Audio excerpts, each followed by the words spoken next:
special broadcast here on Chem TV where we will be discussing an age-old chemical, Agent Orange. Today we welcome special guests, biochemist Dr. Krimis and botanical chemist Dr. Jadad. In case you viewers don't know exactly what Agent Orange is, I'll quickly bring you up to speed.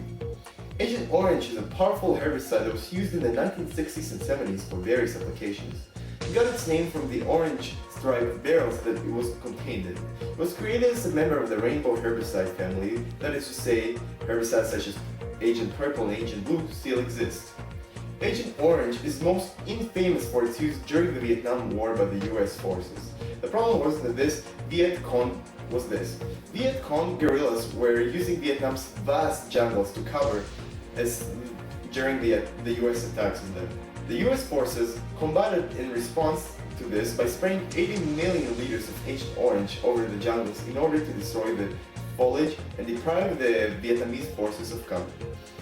As it turns out, Agent Orange has adverse health effects ranging from birth defects to cancer, and we are still feeling the effects today. So Dr. Jadad, would you care to explain what exactly Agent Orange is? Certainly, Tom. Agent Orange is not a single chemical compound, but rather a mixture of two different compounds. It's made up of 2,4,5-trichlorophenoxyacetic acid, or 2,4,5-T, as well as 2,4-dichlorophenoxyacetic acid, or 2,4-D. In case you were wondering, those numbers refer to the special molecular structure of those compounds. Anyway, Agent Orange is made up of a 1-to-1 ratio of those two compounds. Now, those two chemicals themselves aren't what's health hazardous, but rather a byproduct in the formation of 2,4,5-T that causes the adverse health effects. See, during the formation of 2,4,5-T, temperatures have to be kept at a safe level of 180 degrees Celsius during formation. Otherwise, the chlorophenol molecules will start reacting with each other to form a hazardous dioxin. This byproduct is called 2,3,7,8-tetrachlorodibenzo-P-dioxin, commonly referred to as TCDD. This dioxin is easily one of the most toxic compounds ever conceived, as it persists in the environment for such a long time without deteriorating. As for its health effects, well, I'll have to pass the baton over to my colleague, Dr. Krimis. Thank you, Dr. Jadad Dabrani. Now, before explaining why the dioxin is so harmful to us, let us just make sure the viewers understand the function of hormones in our systems. Hormones are chemical messengers that serve in the transfer of signals from one cell to another. They are transferred by the blood and they control many areas of development such as metabolism and growth. In each cell there are a series of protein receptors to which the hormones bind. Through this process, a complex mechanism is generated to initiate a very specific cell response. The very core of the problem with the dioxin TCDD has to do with the receptor-hormone interaction, where the structure of the TCDD is very similar to that of the special hormone that monitors cell division and function.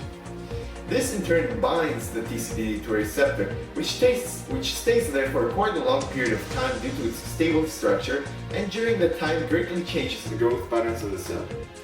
Therefore, cases of uncontrolled cell growth or cancer occur as a result of the dioxin's presence in our body, making the chemical a very, very dangerous carcinogen. Also, the atypical growth patterns from TCDD result in birth defects and growth problems witnessed in many children in Vietnam after the spraying of Agent Orange. Other problems that can occur from TCDD include diseases such as type 2 diabetes and Hodgkin's disease. Now, Dr. Jadad Dabrani, could you please outline the environmental problems for us? But of course, the environmental effects of Agent Orange are pretty straightforward, since the chemical is a herbicide. It kills all of the plants in the surrounding area. The way it achieves this is by actually overgrowing the plant, causing it to use up all of its sugar stores and then die. Now, the unforeseen environmental effect of Agent Orange was in the use of TCDD. This dioxin doesn't deteriorate like the rest of Agent Orange does, and it actually stays within the soil. This causes the wildlife to be exposed to it, wiping out all of their population. While it took almost a decade of spraying before we realized its harmful effects, things have been done to counteract it. Agent Orange has been banned in Canada and the US ever since 1985, and help villages have been set up all over Vietnam to give medical help and attention to all those affected by Agent Orange and the other rainbow herbicides. To add on, the Vietnamese government has compensated over $41 million to the victims of Agent Orange.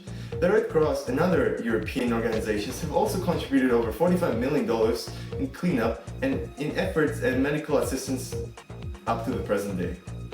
Well, there you have it, folks, an in-depth coverage of Agent Orange. Join us next time when we explore the effects of DDT